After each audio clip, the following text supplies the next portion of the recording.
A ver. Ahí está, ahí aparece. Bah, bah. De última acá ya lo tienen a cada uno, porque si repito por tercera vez, pero bueno, promueve el crecimiento del tallo, promueve la dominancia apical y promueve, por ejemplo, también el crecimiento de los pecíolos. Entonces fíjense cómo hay una alta, cuando los pecíolos tienen menor longitud o menos crecimiento, cuando tienen una alta relación rojo-rojo lejano, mientras que cuando hay esta baja relación, cómo se elongan, ¿sí? O crecen los pecíolos de las hojas. Y también vamos a ver cómo se promociona la floración en algunas especies. Lo que vamos a ver cuando veamos fotoperíodo en realidad es el momento cuando ocurre la floración. Pero también en muchas especies se ha visto que se promueve la aparición de flores.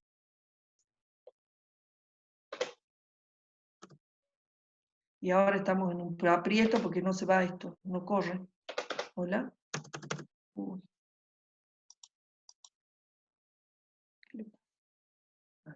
Bueno, entonces una vez, entonces ahora ya hemos terminado con la parte de fotomorfogénesis y veamos estos movimientos, cuáles son estos movimientos que pueden tener las plantas en respuesta a la luz.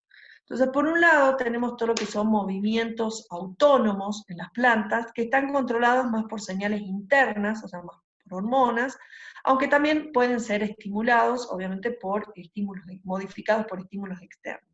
Dentro de estos movimientos autónomos tenemos los movimientos cíclicos o ciclos circadianos, que los vamos a ver con detalle en la clase que viene, son los relojes biológicos, y entonces ahí, por ejemplo, tenemos los cambios de turgencia responsables de los movimientos foliares, vamos a ver floración. Tenemos también la circunutación, o los movimientos elípticos que describen los ápices de tallos y los zarcillos al crecer, pero también estos movimientos, también se sabe que pueden ser consecuencia también de cambios de turgencia, de crecimiento o de ambas cosas. Y tenemos todo lo que son los movimientos inducidos, que son inducidos por estímulos ambientales, y tenemos los tropismos y las nastias. En los tropismos, nosotros tenemos todo lo que son los movimientos que implican crecimiento del órgano, ¿sí? Y ahí tenemos el fototropismo como respuesta a la luz, tenemos el gravitropismo como respuesta a la gravedad, el termotropismo en respuesta a temperatura, el hidrotropismo en respuesta, por ejemplo, a diferencias de concentraciones de potenciales agua, el quimiotropismo a concentraciones de sustancias químicas, y el tigmotropismo, que es la respuesta a un estímulo mecánico. Y entre las nastias tenemos que, cuando hablamos de las nastias, hablamos de movimientos sin cambios en el tamaño. Solamente están asociados, o sea, estos cambios no están asociados a crecimiento, sino a cambios de turgencia celulares que son reversibles. Y entonces acá tenemos las nictinastias, que son en respuesta a la luz y a la oscuridad, las seismonastias, que son en respuestas al tacto o a descargas eléctricas, tenemos las termonastias en respuesta a la temperatura, las quimionastias en respuesta a productos químicos o a sustancias químicas, y las gravinastias en respuestas a la gravedad. Entonces veamos algunos ejemplos de tropismo y de nastias. ¿Qué pasa con el fototropismo? Entonces el fototropismo es el crecimiento de un órgano hacia o en contra de la dirección de la incidencia de la luz. Entonces hablamos de un fototropismo positivo cuando este crecimiento es a favor de donde viene la fuente de la luz, o fototropismo negativo cuando la dirección del crecimiento es opuesta a la luz. Entonces fíjense acá, nosotros lo que tenemos es una foto donde tenemos el wild type, el control. Entonces vemos como si uno le da o sea, si estas plántulas perciben la luz de esta dirección, vemos cómo la plántula aumenta su crecimiento en dirección hacia esta fuente de luz. Y en este caso tenemos las fotos de mutantes, donde aún cuando vemos acá cómo está la fuente de luz, no cambia la dirección del hipocótico. Y entonces en este caso son mutantes que no tienen fototropina. Acuérdense entonces que el fotorreceptor que interviene en el fototropismo son los fototropismos, de las fototropinas, perdón, el gradiente de luz, lo que va a hacer entre la cara iluminada y la cara sombreada, va a causar un gradiente de activación de estas fototropinas.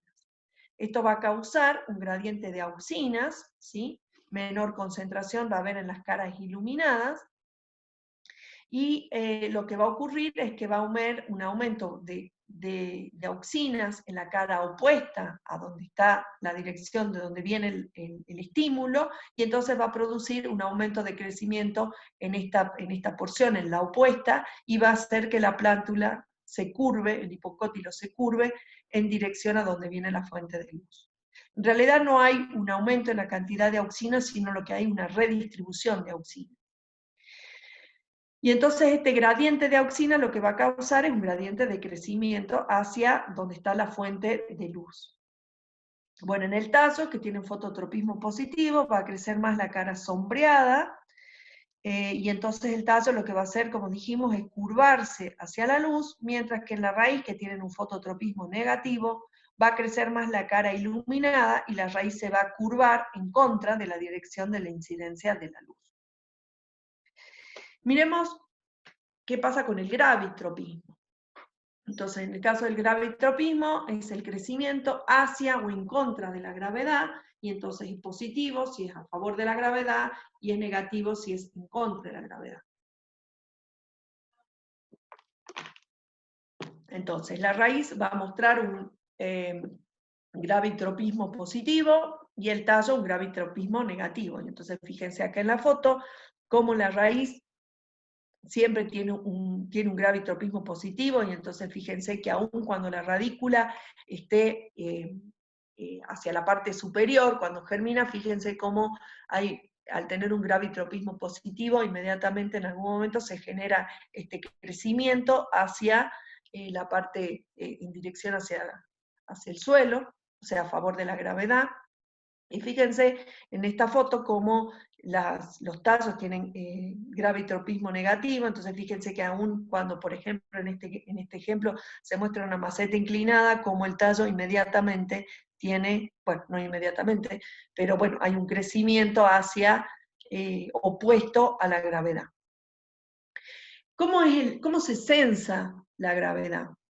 Existen en el caso de las angiospermas, los que están sensando la gravedad son los amiloplastos, que en este caso se denominan estatocitos, que son los estatolitos. Se denomina estatolito a los órganos celulares que son suficientemente grandes como para desplazarse en el citoplasma en respuesta a un cambio gravitacional. Entonces, estos estatolitos, en el caso de las angiospermas, son los amiloplastos que se llaman estatocitos. Entonces son los que van a estar percibiendo o sensando la gravedad y desplazándose. También lo que se sabe es que la concentración de calcio va a actuar también sobre el transporte de las auxinas, que van a determinar el crecimiento. Entonces, o en el caso de la raíz en realidad lo van a inhibir. Entonces, ¿qué es lo que pasa? Cuando la raíz pierde, fíjense, acá tenemos un esquema de una raíz, acá nos indica hacia dónde está la gravedad, y entonces, cuando la raíz pierde la posición vertical, se activan sensores de la dirección de la gravedad que van a causar una reorientación de los PIN, acuérdense que los PIN son los transportadores de auxinas, que se encuentran en el extremo de la raíz. Fíjense que hay determinados PIN, o sea, de estos transportadores de auxinas, y entonces, como consecuencia de esto, las auxinas, fíjense, van a ascender, ¿sí? Las auxinas llegan al ápice de la raíz, y entonces fíjense cómo, como consecuencia de que ya no están que esté en forma horizontal, las auxinas van a ascender de modo más abundante por la cara de la raíz que quedó hacia abajo, fíjense acá, está indicado con las flechas, y asciende menos por la cara que queda hacia arriba, ¿sí? Como las auxinas van a inhibir el crecimiento de las células de la raíz, la cara inferior va a crecer menos que la superior, y entonces la raíz se va a doblar, es decir, todas las células que están acá van a elongarse, ¿sí? Va a haber una elongación celular, va a haber un crecimiento, y entonces la raíz lo que va a hacer es dirigirse hacia, se va a doblar y va a crecer hacia abajo. Bueno, y acá simplemente nos indica que la distribución de las auxinas está indicada en verde y la polaridad de los transportadores PIN está indicada por la dirección de cada una de estas flechitas. Veamos otro tipo de movimientos. Decíamos que había otros movimientos que no involucraban el crecimiento, que simplemente estaban asociados a cambios en la turgencia de las células. Y entonces veamos el ejemplo de los movimientos mictinásticos, que están relacionados con cambios en la transición de la luz a la oscuridad. Entonces, muchas leguminosas lo que tienen son la presencia de pulvínulos, que son pequeños organelos que están en las bases de las hojas, que van a cambiar de forma y de tamaño en respuesta a estos cambios de luz y oscuridad. Entonces, las células, fíjense, acá tenemos un esquema, acá es cuando los foliolos están abiertos, y acá es cuando están cerrados. Entonces tenemos, por un lado, tenemos células que se llaman extensoras y células flexoras. Entonces, las células motoras extensoras van a incrementar su tamaño gracias a un aumento de turgencia durante la abertura. Entonces, fíjense, cuando está abierta, o sea, cuando la hoja está abierta o los folíolos están abiertos, estos pulvínulos van a tener, en las células extensoras van a estar turgentes. Mientras que las células flexoras, que están situadas en la cara opuesta del pulvínulo, son las que van a aumentar su turgencia cuando se cierra. Dijimos que esta apertura o cierre va a estar vinculada a lo que es la transición entre la luz y la oscuridad. Hay muchas flores también que están abiertas durante el día y se cierran durante la noche y están asociadas a este tipo de movimientos. ¿Cómo ocurre este cambio de turgencia? Bueno, como ya lo habíamos visto, cuando vimos, por ejemplo, apertura y cierre de estoma, este cambio de turgencia está asociado a migraciones de potasio, ¿sí? Y también compensado por cloro, por malato y por otros aniones, y entonces el potasio apoplástico entra a las células extensoras, ¿sí? Debido a que hay una hiperpolarización del plasmalema, debido al incremento de las cargas negativas en la cara citoplasmática, y entonces por acción de una ATPasa que bombea protones al exterior, ¿sí? Entonces, de esa manera, al ingresar solutos a las células extensoras, aumenta el potencial osmótico, es decir, se vuelve más negativo, y esto ¿qué es lo que genera? Una diferencia de potencial agua que va a hacer que el agua ingrese a la célula y por lo tanto estén turgentes o abiertas. Cuando se van a cerrar, lo que ocurre es lo contrario, o sea, la pérdida de turgencia se va a relacionar con la inactivación de la bomba de la ATPasa, de la bomba de protones, que va a desencadenar esta despolarización del plasmalema y la apertura de los canales potasio y la salida de este ion del apoplasta. Entonces, nuevamente, al salir los solutos de las células extensoras, lo que va a ocurrir es que se va a aumentar el potencial osmótico, va a hacerse más negativo en las células flexoras, y entonces el agua va a ir hacia estas células, y entonces las células flexoras son las que van a estar turgentes, mientras que las células extensoras son las que van a estar flácidas, y entonces hay un cierre de los folíolos o de las hojas. Bueno, veamos qué pasa con la dominancia apical.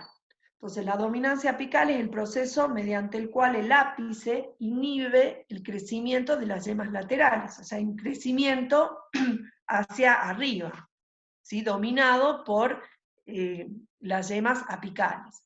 Si uno remueve las yemas apicales, las yemas laterales se van a liberar y van a empezar a crecer, y entonces uno va a ver un desarrollo de ramificación. Con frecuencia lo que ocurre es que el ápice se transforma, que una de estas yemas axilares se va a transformar en dominante y va a inhibir a las demás. ¿Quién participa en la dominancia apical? Las auxinas. Entonces fíjense en esta foto, lo que tenemos en la figura es como, acá tenemos una foto donde hay una dominancia apical, si hay un crecimiento longitudinal hacia arriba.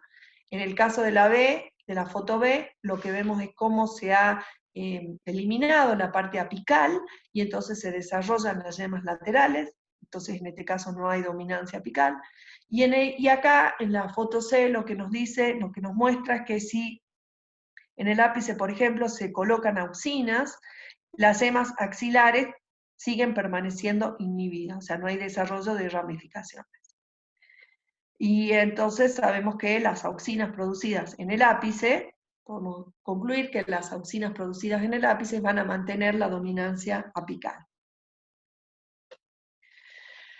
Entonces, las auxinas son transportadas desde las células hacia el apoplasto por transportadores de las membranas, ya dijimos que son los llamados PIN. Fíjense cómo acá tenemos un mutante de estos transportadores de membrana, de auxinas, y entonces fíjense cómo hay, a ver, esperen,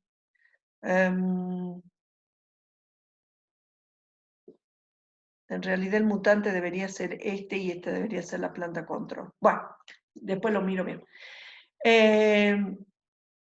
Sin estos transportadores, entonces no hay tropismo que esté mediado por las auxinas. Y entonces acá lo que tenemos es el esquema de ver cómo va pasando las auxinas de célula a célula, ¿sí?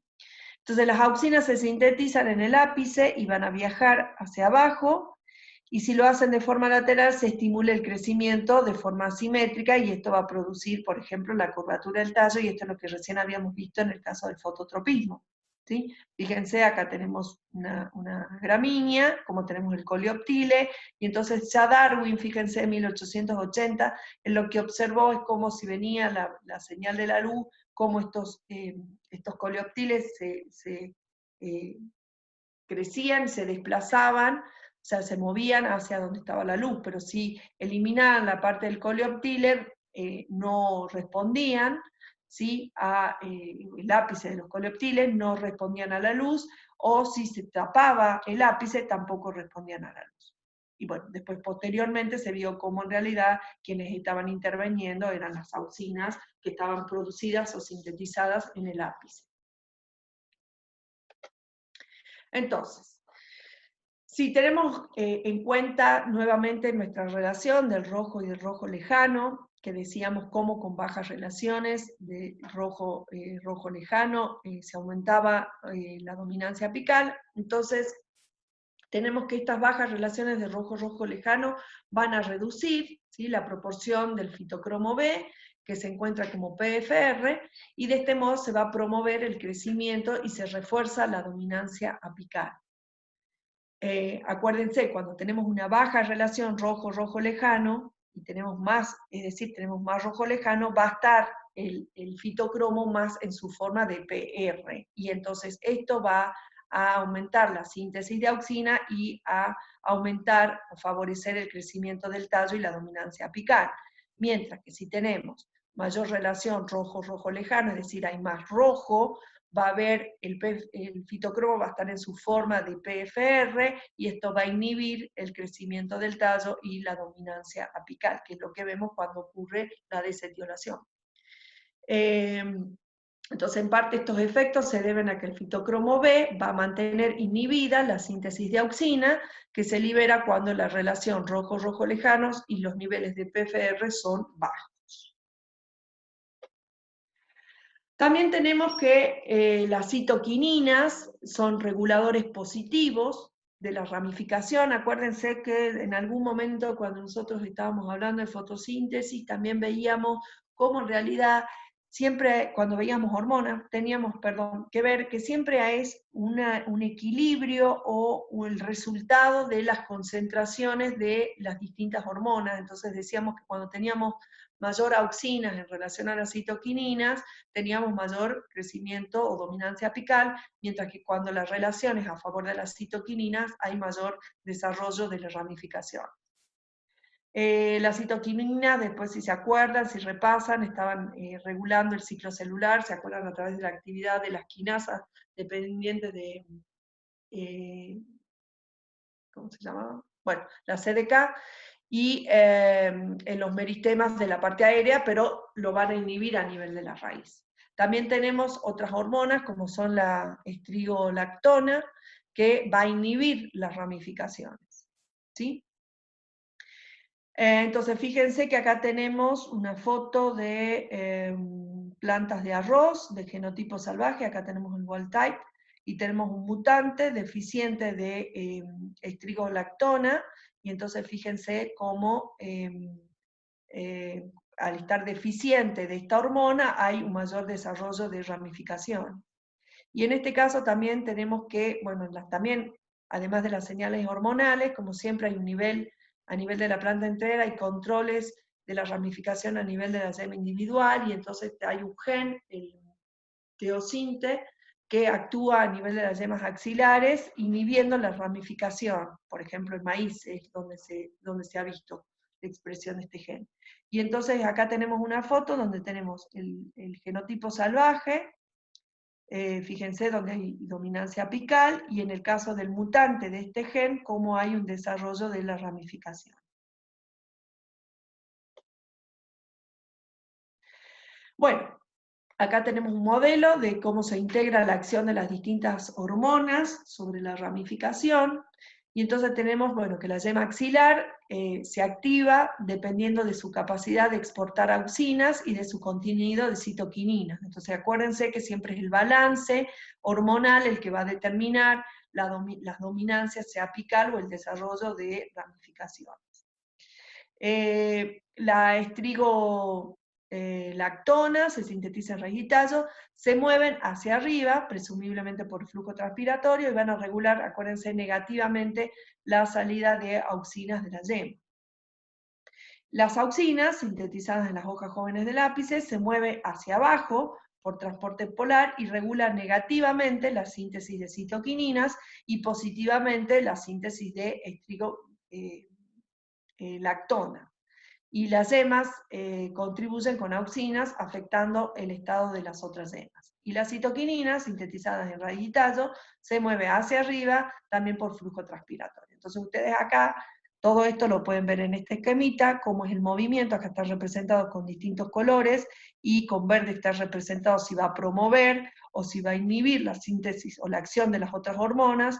Y entonces fíjense acá cómo tenemos la citoquinina, esta es una yema lateral, y entonces fíjense cómo dijimos que las citoquininas van a estimular el desarrollo de ramificaciones, mientras que las auxinas no, y la estrigolactona tampoco. O sea, la estrigolactona y las auxinas operan en el mismo sentido, es decir, en inhibir el desarrollo de la ramificación.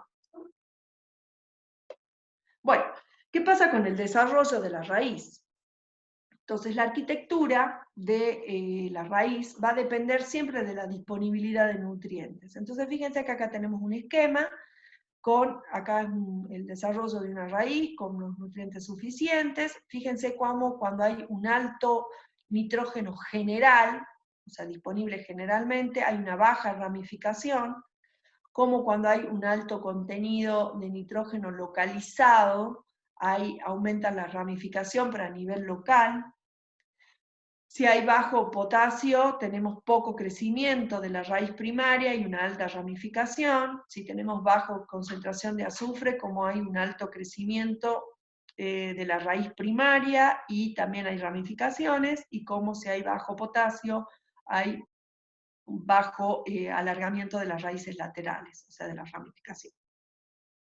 Entonces acá tenemos, bueno, que las auxinas también van a participar en la formación de raíces secundarias y raíces adventicias.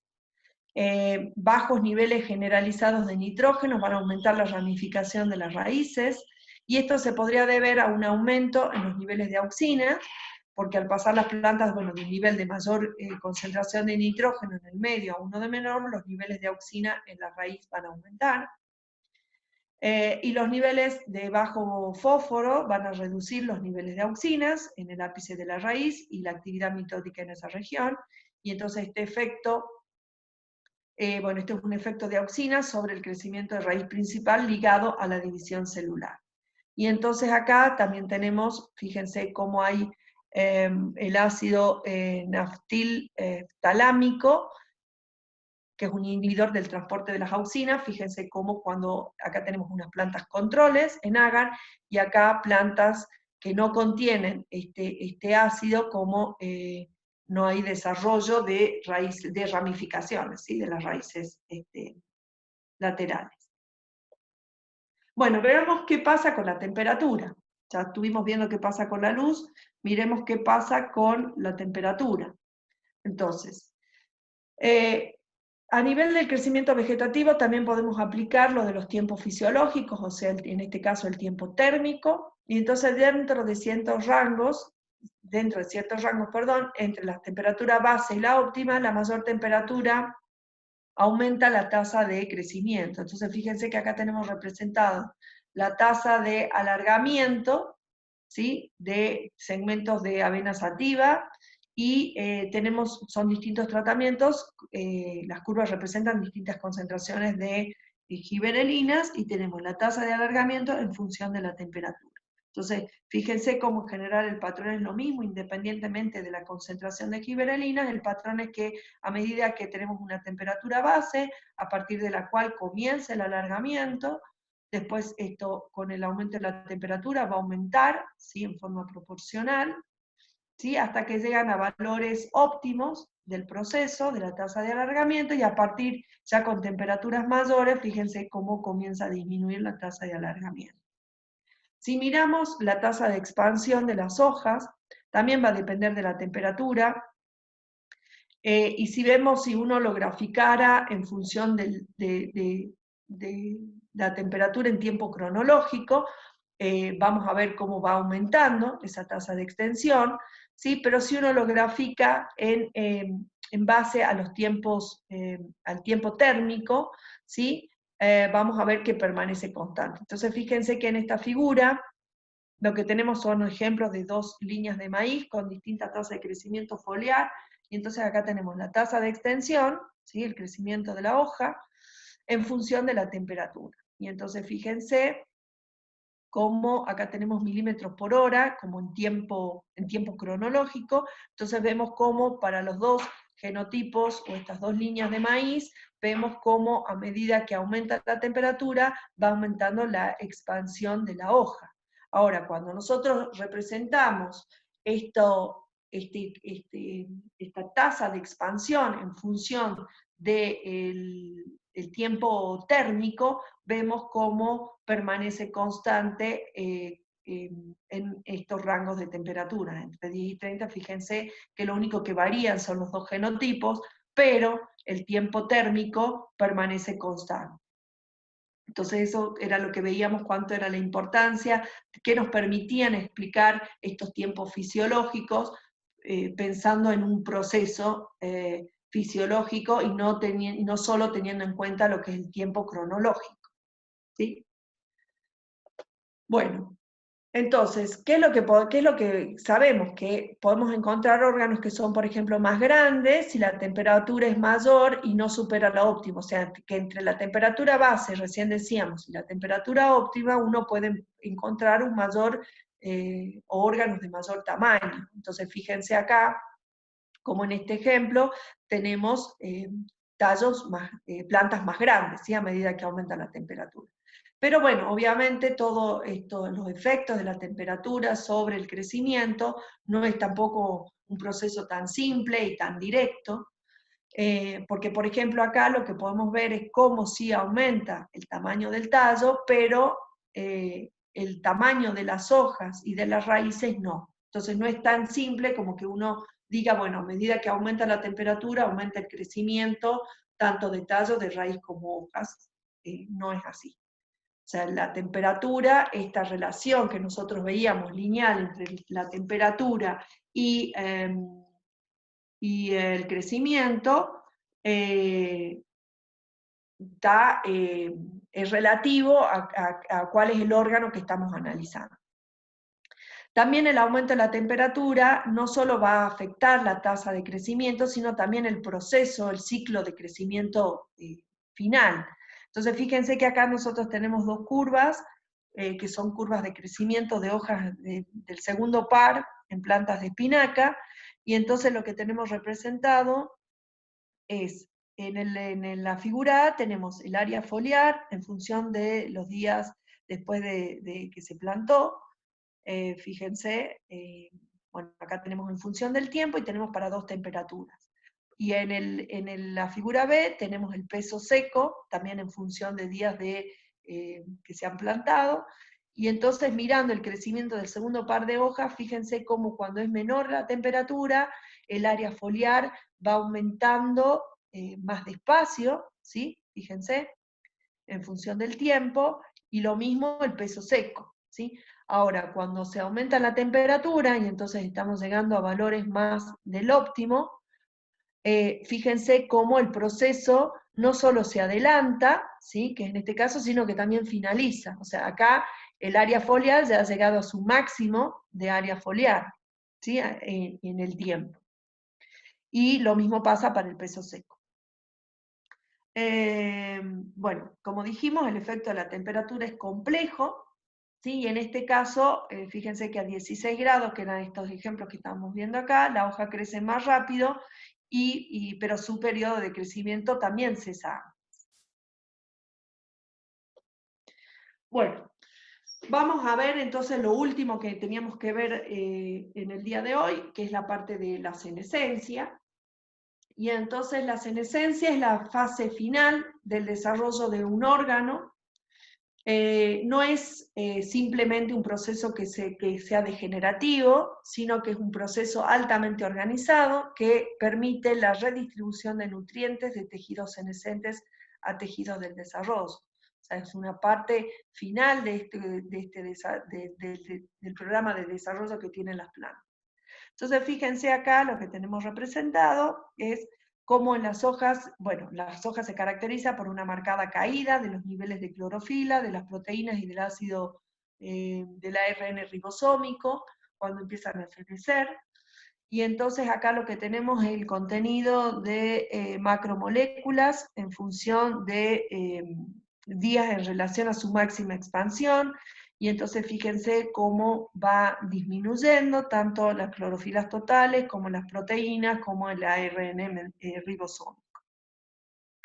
Los síntomas que nosotros conocemos y que vemos en la naturaleza siempre están asociados con cambios en los pigmentos, en lo que nosotros vemos en las hojas, y entonces en algunas especies vemos cómo se sintetizan algunos carotenoides, y entonces vemos cómo las hojas se ponen anaranjadas, y básicamente uno siempre asocia la senescencia a los colores amarillos, y esto tiene que ver, bueno, obviamente con toda la degradación de los pigmentos fotosintéticos, y fíjense que los síntomas de senescencia van a empezar a aparecer en el borde de las hojas, y al finalizar el proceso de senescencia vemos cómo se afecta ya también a nivel de las nervaduras hasta llegar a encontrar o a ver una hoja totalmente amarilla.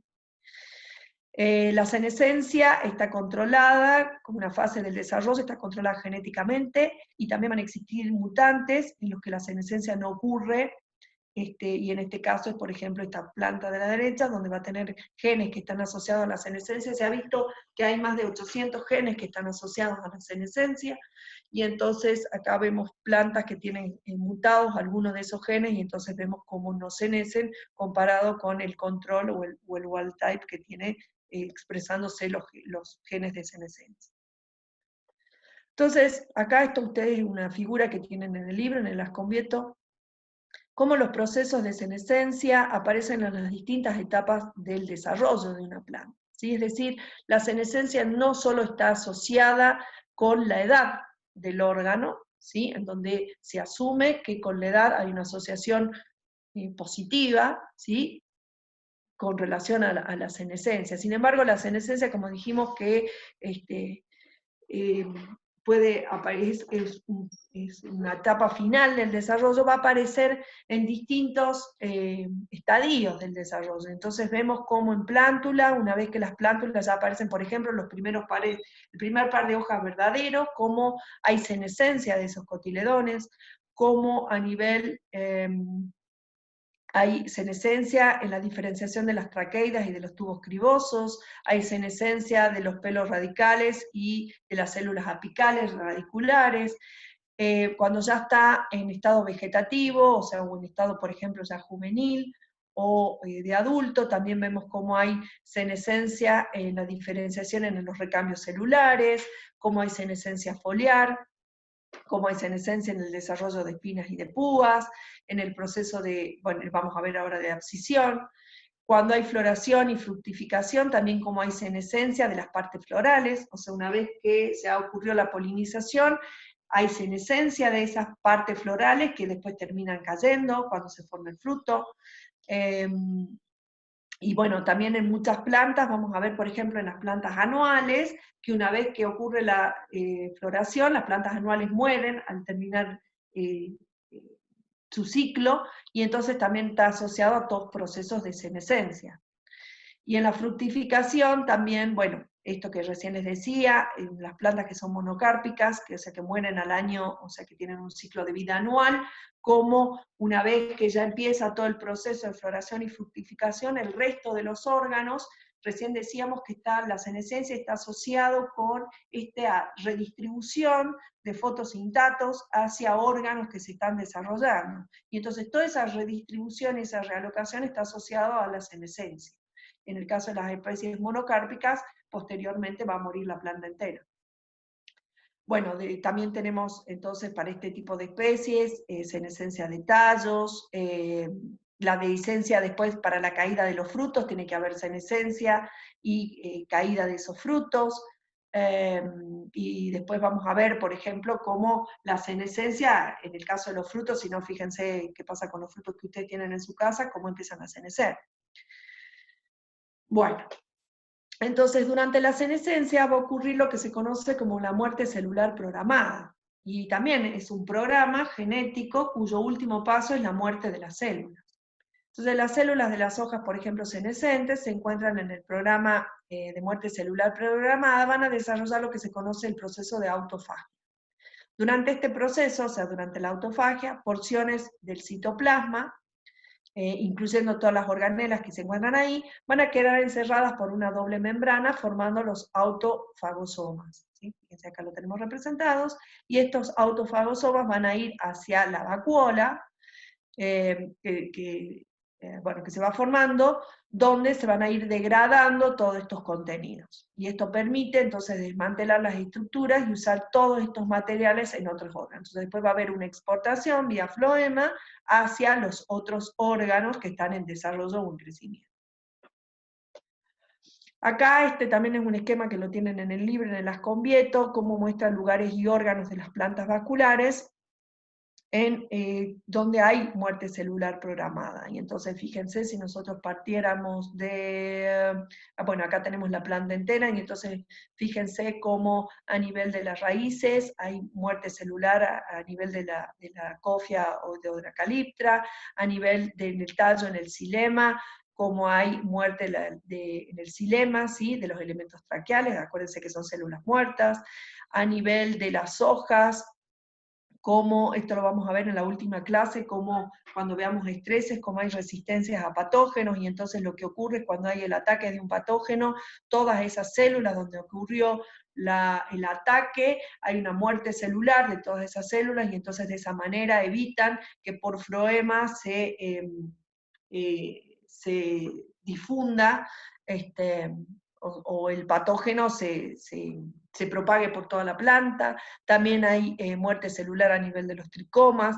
Cuando vemos en los frutos y semillas, por ejemplo, si recordamos todo lo que era la embriogénesis, inicialmente todo el crecimiento del embrión estaba sostenido por el suspensor, que era de origen materno, que era el que iba a estar alimentando o dando todas las sustancias necesarias para el crecimiento de ese embrión, y una vez que termina la embriogénesis de ese embrión, ese suspensor, perdón, va a dejar de ser funcional, y entonces va a pasar por un programa de muerte celular programada.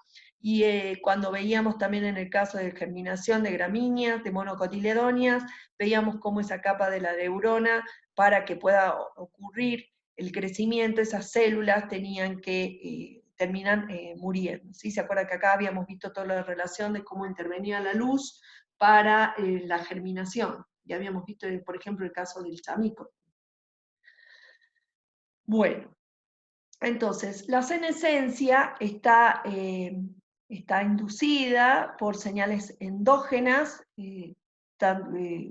fundamentalmente por hormonas, pero también por señales exógenas, que son señales ambientales. Y entonces en las señales endógenas también vamos a ver cómo esto, o sea, los niveles reguladores del crecimiento, pero también cómo está asociada la edad de la hoja y el desarrollo reproductivo. Esto que yo les decía en plantas anuales, por ejemplo, que cuando ya van a entrar en estado reproductivo, empieza todo un proceso de senescencia, asociado a todo esto que es la degradación de todos los compuestos, de todos los fotos asimilados y de estructuras en las distintas partes de la planta que van a ir a realocarse a lo que es la producción de frutos y semillas, y después termina muriendo la planta entera. Y como decíamos, en general en las hojas hay una asociación positiva entre lo que es la edad de la hoja y los procesos de senescencia. En cuanto a las señales exógenas, tenemos, por ejemplo, la sequía, las deficiencias de nitrógeno, el sombreado, o sea, la baja radiación, o sea, el aumento del rojo lejano, las exposiciones a altas temperaturas, el ataque de patógenos, fotoperiodos cortos, ¿sí? Por ejemplo, para especies que tienen hojas caducas. Entonces, toda esta parte lo vamos a ver bien en la parte de los estreses, vamos a explicar cómo ocurre. Pero bueno, miremos qué pasa con la parte endógena. La senescencia está regulada negativamente por las auxinas, por las citoquininas y las gibberelinas. Entonces, fíjense acá hay una foto cómo se aplican, cuando aplicaron citoquininas en discos de las hojas, y entonces ven cómo estas hojas que ya están senescentes, fíjense al aplicarles estas dosis de citoquinina, cómo tienen capacidad fotosintética, así se las ve ver. Esta es una foto donde muestra una planta transgénica de un gen involucrado en la senescencia, y entonces no senece, y esta es la planta, el control, la planta normal, de la misma edad que esta, y fíjense cómo hay una senescencia de las hojas basales, ¿sí? Que fueron las primeras en formarse. Bueno, la senescencia entonces está regulada negativamente por estas hormonas, pero está regulada positivamente por el etileno, por el ABA, por el ácido jasmónico y el salicílico, y por los pracinos esteroides, y también se ha visto que está asociada a la concentración de azúcares. Y entonces acá tenemos 3 genotipos de hojas de maíz. Todas las hojas tienen tenían la misma cantidad de días, 50 días luego de la polinización, y entonces fíjense, tenemos 3 hojas para cada genotipo, y entonces a la izquierda están las hojas de una planta normal, ¿sí? Del genotipo normal, de maíz, que están seneciendo de manera programada, en función de su desarrollo. En el centro tenemos las hojas de plantas heterocigotas, y en la parte derecha tenemos las hojas de una planta transgénica de maíz que tiene niveles bajos de una enzima de síntesis de etileno, y producen solo un 14,6% bueno, de esta hormona, entonces por lo tanto siguen teniendo las hojas verdes, ¿sí? Bueno, y esta es una heterocigota entre estos genotipos. Bueno, entonces miremos, cuando uno habla de senescencia, como proceso final de la senescencia, está asociada a la abscisión de ese órgano senescente. Miremos cómo es en todo caso lo que es la abscisión foliar, cómo es el mecanismo de esta abscisión foliar. Entonces, fíjense, acá esta figura también la tienen en el Ascombieto. Acá tenemos representada una planta, y acá está amplificada la zona donde está la yema axilar. Acá está la yema lateral, y acá está la parte de lo que es el pecíolo, ¿sí? De la hoja. Entonces fíjense que lo que tenemos es una zona, fíjense acá está el haz vascular, hay una zona de abscisión que tiene células que son de características morfológicas distintas al resto de las células que forman este pecíolo. Estas células se identifican muy tempranamente en el desarrollo, ya se sabe, o sea, ya está genéticamente codificado de que estas células van a terminar siendo donde ocurra la abscisión foliar. Bueno, entonces, fíjense que, bueno, está esta zona de abscisión, y entonces cuando viene la activación, fíjense, a ver, leamos acá. Bueno, entonces decíamos que teníamos esta zona de abscisión formada por células de pequeño tamaño y citoplasma densa, a diferencia del resto de las células de mayor tamaño y con fondo blanco, que son las vacuolizadas. Bueno, no hay ausencia de esclereidas y de fibras.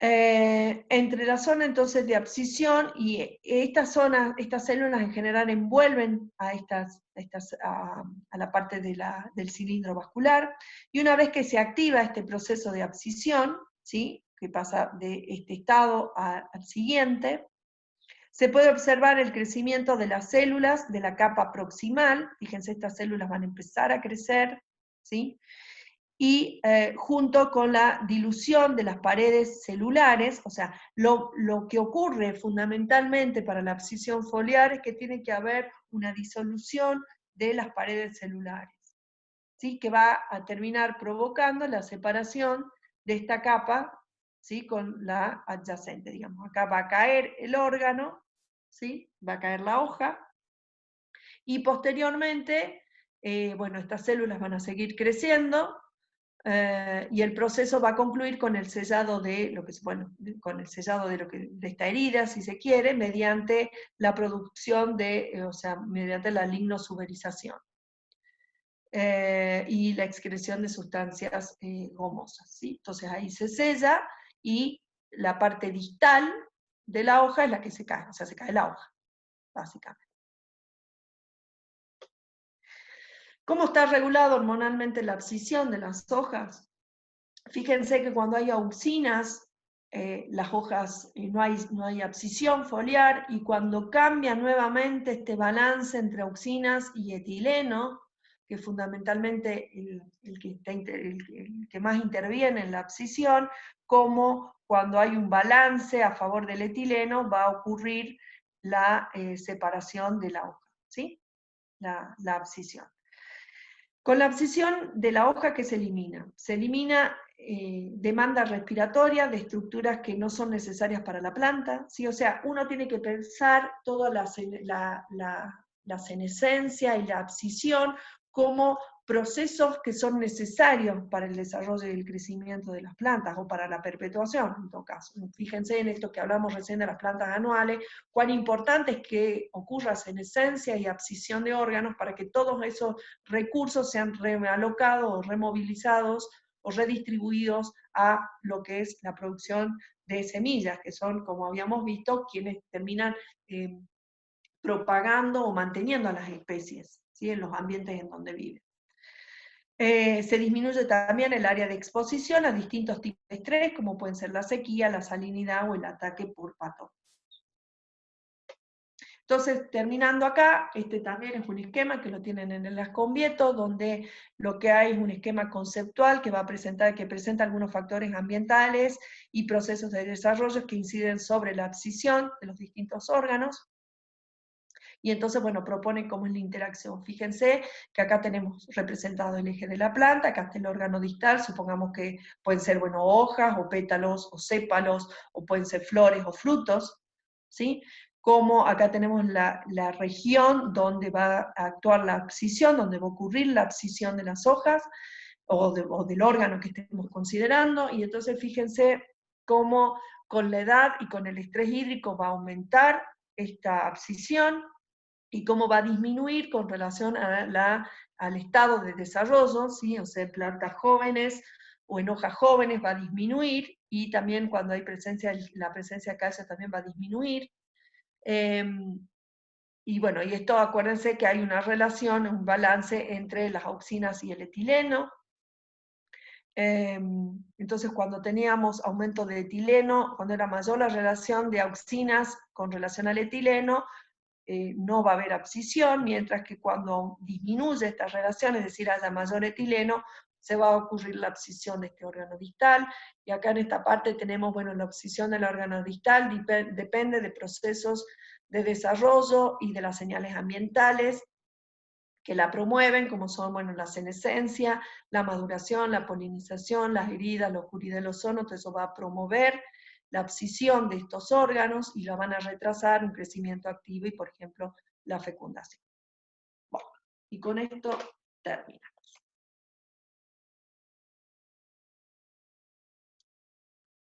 Listo. ¿Preguntas? Una recomendación que les quiero hacer es, recuerden cuando vimos toda la parte de hormonas, que yo les decía que se hagan un cuadrito, a veces uno se va confundiendo con las hormonas, y entonces nuevamente cada vez que vayan viendo cada proceso, vayan completando ese cuadro que yo les recomendaba que fueran haciendo de las hormonas, y entonces vayan completando cómo actúa cada una, en qué órganos actúa, cómo tiene que ser ese balance para que se desencadenen determinadas reacciones. Acuérdense de ese balance, por ejemplo, entre auxina y etileno, entre auxinas y citoquininas, y entonces según ese balance van a poder resolver o saber qué es lo que se está favoreciendo o inhibiendo. Entonces es recomendable porque a veces uno va nombrando y nombra un montón de hormonas, y entonces uno se termina perdiendo qué es lo que está haciendo una y dónde actúa cada una en distintos órganos, ¿sí?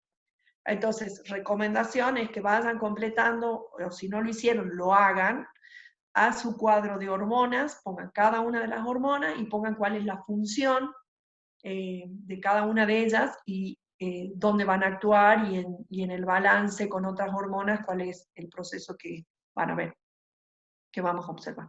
¿Preguntas de esto?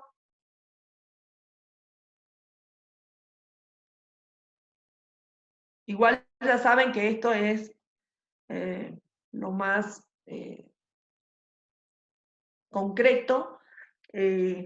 Ahí tienen subida la guía de lectura, donde son, creo que son 3 capítulos, están también desarrollados en el Asconvierto, igualmente lo pueden leer, por supuesto, como siempre, del Taisi Sager, que está un poco más largo.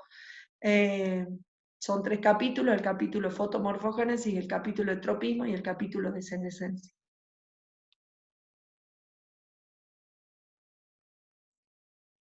Todos mudos.